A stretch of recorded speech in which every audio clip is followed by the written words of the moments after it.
오늘 우리에게 주신 하나님 말씀은 요한복음 11장 45절부터 57절까지 말씀입니다.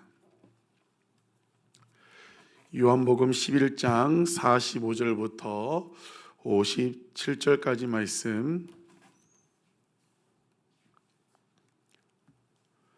우리 같이 한 목소리로 읽겠습니다. 마리아에게 와서 예수께서 하신 일을 본 많은 유대인이 그를 믿었으나 그 중에 어떤 자는 바리새인들에게 가서 예수께서 하신 일을 알리니라. 이에 대제사장들과 바리새인들이 공회를 모으고 이르되 이 사람이 많은 표적을 행하니 우리가 어떻게 하겠느냐. 만일 그를 이대로 두면 모든 사람이 그를 믿을 것이요 그리고 로마인들이 와서 우리 땅과 민족을 빼앗아 가리라 하니 그 중에 한 사람 그의 대제사장인 가야바가 그들에게 말하되 너희가 아무것도 알지 못하는도다. 한 사람이 백성을 위하여 죽어서 온 민족이 망하지 않게 되는 것이 너희에게 유익한 줄을 생각하지 아니하는도다 하였으니 이 말은 스스로 함이 아니요 그의 대제사장이므로 예수께서 그 민족을 위하시고 또 그 민족만 위할 뿐 아니라 흩어진 하나님의 자녀를 모아 하나가 되게 하기 위하여 죽으실 것을 미리 말함이러라. 이날부터는 그들이 예수를 죽이려고 모의하니라. 그러므로 예수께서 다시 유대인 가운데 드러나게 다니지 아니하시고 거기를 떠나 빈들 가까운 곳인 에브라임이라는 동네에 가서 제자들과 함께 거기 머무르시니라. 유대인의 유월절이 가까움에 많은 사람이 자기를 성결하게 하기 위하여 유월절 전에 시골에서 예루살렘으로 올라갔더니 그들이 예수를 찾으며 성전에 서서 서로 말하되 너희 생각에는 어떠하냐. 그가 명절에 오지 아니하겠느냐 하니 이는 대제사장들과 바리새인들이 누구든지 예수 있는 곳을 알거든 신고하여 잡게 하라 명령하였음이러라. 아멘. 어제 본문에서 예수님께서 죽은 나사로를 살려주셨습니다. 여러분, 예수님께서는 오늘도 모든 것 가능하신 전능하신 하나님의 아들 하나님이십니다. 우리 삶 가운데 죽은 것 같은 절망의 문제를 해결하여 주시기를 주님의 이름으로 축복합니다. 예수님께서 그렇게 죽은 자 나사로를 살리심으로 많은 사람 앞에 메시아의 심을 나타내셨습니다. 45절에 보니까 마리아에게 와서 예수께서 하신 일을 본 많은 유대인들이 그를 믿었다고 합니다. 나사로의 죽음, 눈앞에서 죽은 나사로가 살아나는 그것을 본 많은 유대인들이 예수님을 메시아로 믿었다고 이야기를 합니다. 여러분, 우리는 어떻습니까? 우리는 지금 예수님께서 하시는 그런 기적을 눈으로 볼 수 없습니다. 그러나 볼 수 있습니다. 무엇을 통해 볼 수 있습니까? 기록된 하나님의 말씀으로 볼 수 있습니다. 유대인들은 눈으로 그 죽은 나사로가 살아난 그 사건 하나를 보고 믿었지만 우리 말씀으로 들어가면 그 전능하신 하나님의 역사, 기적이 너무나 많이 나와 있습니다. 그래서 믿음은 어디서 난다고 했어요? 들음에서 난다. 내가 말씀을 읽음으로 듣고 들음으로 듣고, 여러분, 말씀 가운데, 말씀을 읽는 가운데 우리에게 믿음을 줄 줄 믿습니다. 말씀을 가까이 하고 읽고 묵상하고, 읽고 묵상을 떠나고 묵상의 목적이 뭐라고 있습니까? 적용, 실천. 그 말씀을 통하여, 읽은 말씀, 내 마음에 부딪혀온 말씀을 통하여 내가 내 삶 가운데 어떻게 살 것인가, 이런 말씀을 가까이 하고 적용하고 그렇게 살아가시는, 믿음으로 살아가시는 우리가 되기를 원합니다. 그런데 45절에 그 말씀, 예수께서 하신 일을 믿는 자도 있고 어떤 자도 있어요. 46절에 그 중에 어떤 자는 바리새인들에게 가서 예수께서 하신 일을 알리니라. 그냥 예수님이 이런 일 했대요가 아니라 뭘 했다는, 고발했다는 거예요. 고발. 지금 유대인들이 이미 예수님을 죽이로 결의했기 때문에 똑같은 사건을 보고 믿는 자가 있는 반면에 똑같은 사건을 보고 고발하는 자가 있습니다. 우리는 예수께서 하신 역사, 우리 교회 안에 일어난 역사를 통하여 믿는 자가 되기를 주님의 이름으로 축복합니다. 47절에 그래서 대제사장들과 바리새인들이 공회를 모읍니다. 왜 공회가 소집돼요? 이 사람이 많은 표적을 행하니 우리가 어떻게 하겠느냐. 표적이 뭐라고 했습니까? 요한복음에서는 기적이라고 하지 않고 표적은 가르치는 게 있다고 했어요.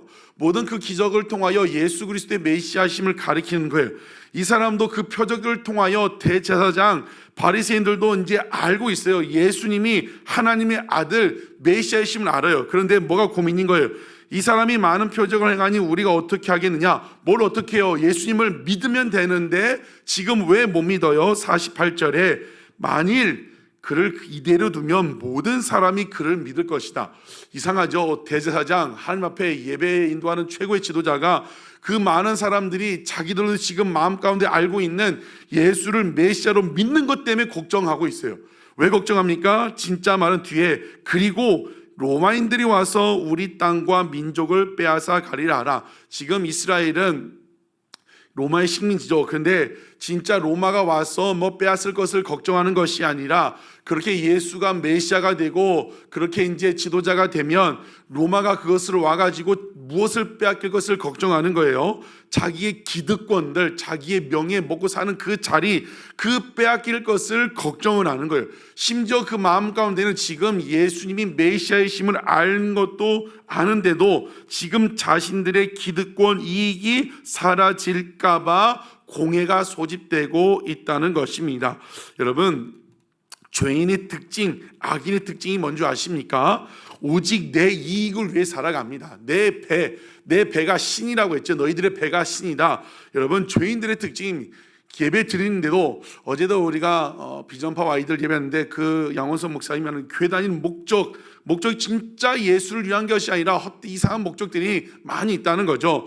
여러분, 예수 믿는 목적이 무엇입니까? 오늘 새벽에 나온 목적이 무엇입니까? 내 배, 내 이익, 내 그것만 위해 살아가는 것이 아니라 우리가 예수 믿는 목적은 그 예수를 위해 살아갈 수 있는 우리가 되시기를 주님의 이름으로 축복합니다. 내 이익이 아니라 예수님 뭐라고 말씀하셨어요? 자기의 십자가를 지고 자기를 부인하고 예수님을 따라가라고 했습니다. 오늘 것은 이 세상의 것 때문에 마음 상하지 말고 이 세상의 것은 배설물을 여기고 오직 예수를 위해 살아가는 우리가 되기를 주님의 이름으로 축복합니다. 살든지 죽든지 우리가 사는 목적은 예수, 그 하나님의 영광을 위해 살아가는 귀한 성들 되시기를 주님의 이름으로 축복합니다.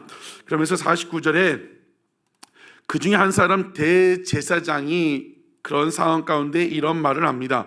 50절 뭐라고 해요? 한 사람이 백성을 위하여 죽어서 온 민족이 망하지 않게 되는 것이 너희에게 유익한 줄 생각하지 아니하는도다. 지금 이 자기의 기득권, 이익을 생각하는 대제사장이 말한 의도는 무엇이냐면 예수란 사람 한 명만 없애면, 한 명만 죽이면 로마가 와서 이렇게 빼앗을 걱정도 없고 백성들이 예수라는 사람 따라가서 우리의 그런 인기가 시들해지고 우리의 기득권이 없어질 이유도 없으니까 예수 한 사람만 없어지면 온 민족이 평안할 수 있다. 그 의도로 얘기한 것인데 51절에 그 말 가운데 하나님의 섭리가 있다는 거죠. 51절에 뭐라고 합니까? 이 말은 스스로 함이 아니요 그 해의 대제사장이므로 예수께서 그 민족을 위하시고 지금 그 말 가운데 진짜 하나님의 뜻을 나타나셨다는 겁니다. 뭐라고요? 52절에 또 그 민족만 위할 뿐 아니라 흩어진 하나님의 자녀를 모아 하나가 되기 위하여 죽으실 것을 미리 말함이라. 예수께서 십자가에 죽으시는 게 무엇이에요? 우리의 모든 죄를 위하여 우리의 모든 것을 구원하기 위하여 예수님 한 사람이 돌아가심으로 많은 사람 구원했는데 그 섭리하심으로 대제사장을 통하여 입술로 말하게 하셨다는 것입니다. 그러면서 이제 그 대제사장이 나서서 예수를 죽이자고 하니까 53절에 어떻게 됩니까? 이날부터는 그들이 예수를 죽이려고 모이 아니라, 그 전에도 이런 말씀이 있었죠. 그때까지는 죽이고 싶었던 거예요. 예수님을 죽이고 싶었는데 이때는 실제로 계획에 들어가는 거죠. 어떻게 이제는 그것을 실행에 옮기고 죽일 것인가. 그래서 어떻게 됩니까? 54절에 그러므로 예수께서 다시 유대인 가운데 드러나게 다니지 아니하시고 거기를 떠나 빈들 가까운 곳인 에브라임 동네에 가서 제자들과 함께 거기 머무르시니라. 왜 피하셨어요? 예수님은 그 무서워서 도망간 것이 아니라 아직 하나님의 때가 아니라는 것. 때가, 여러분, 예수님은 우리가 여러 번 얘기했습니다. 마태, 마가, 누가복음에 의하면 예수님이 마치 공생애를 1년 사신 것 같지만 요한복음에는 정확하게 기록되어 있죠. 3년 6월절 3번 보는 것을 기록되어 있습니다. 예수님이 언제 예루살렘 성에 입성하셨어요? 언제 십자가에 달려 돌아가셨습니까? 6월절 어린 양 6월절에 세례 요한이 요한복음 1장에 보면 예수님을 모시고 뭐라고 말씀하셨습니까? 보라, 세상 죄를 지고 가는 하나님의 어린 양이로다. 우리가 출애굽기 봤던 것처럼 예수님은 우리 모든 죄를 구원하시기 위하여 6월절 어린 양으로 이 땅에 오시고 6월절 어린 양으로 우리 모든 죄를 대속해서 돌아가셨습니다. 언제 돌아가시려고 계획하셨다고요? 6월절에. 근데 지금 잡히면 안 되기 때문에 그때를 위하여 잠시 피하신 것입니다. 이것은 무엇을 이야기하고 있습니까? 우리 예수님은요, 정확한 계획을 가지고 정확한 때에 맞춰 일하시는 하나님이시라는 것입니다. 이것이 우리의 무슨 상관이 있습니까? 여러분 삶에도 우리 예수님께서, 하나님께서 계획을 갖고 계신다. 그리고 정확한 때에 맞춰 역사하신다. 여러분 믿으십니까? 우리 하나님은 그냥 하다 보니까 그런 것이 아니라 계획을 갖고 계시다. 지금 어른부터 청년들까지 내 인생이 어떻게 될까, 내가 무엇을 먹고 어떻게 살게 될까, 불투명한 미래 진로 때문에 걱정 고민하지만 우리 하나님은 정확한 계획을 가지고 계시고 우리를 이곳에 불러주셨습니다. 이 땅 가운데 여러분을 불러주셨습니다. 우리가 할 것은 무엇이에요? 조급하지 말고 그 부르신 하나님, 그 나를 위해 정확한 계획을 갖고 계신 하나님을 신뢰하고 믿음 지키며 말씀대로 하루하루 살아가다 보면 주님의 때에 주님의 방법으로 이루어 주신다는 것입니다. 우리 하나님은 정확하신 분입니다. 제가 지난주 공부할 때도 얘기했죠. 레위기 읽으면서 깨달아진 게 무엇이냐면, 레위기가 통독할 때 어려워요. 막 규빈 나오고 정확하게 치수 재고 뭘로 알아. 어떻게 보면 통독에 방해물이 된 것 같은데, 어느 날 레위기를 읽다가 우리 하나님은 이렇게 정확하시구나, 그 정확하신 하나님이 내 삶도 정확하게 인도하실 것이다. 여러분, 하나님께서 여러분을 사랑하십니다. 불러주셨습니다. 지금까지 인도하신 것처럼 여러분 삶 가운데 계획을 갖고 계시고 정확하게 인도하여 주실 것을 믿습니다. 오늘도 그 주님을 신뢰하고 믿음으로 나아갈 수 있는 귀한 성도들 되시기를 주님의 이름으로 축복합니다. 오늘도 말씀 읽고 묵상하고 적용하고 신뢰하며 따라가는 복된 날 되시기를 주님의 이름으로 축복합니다.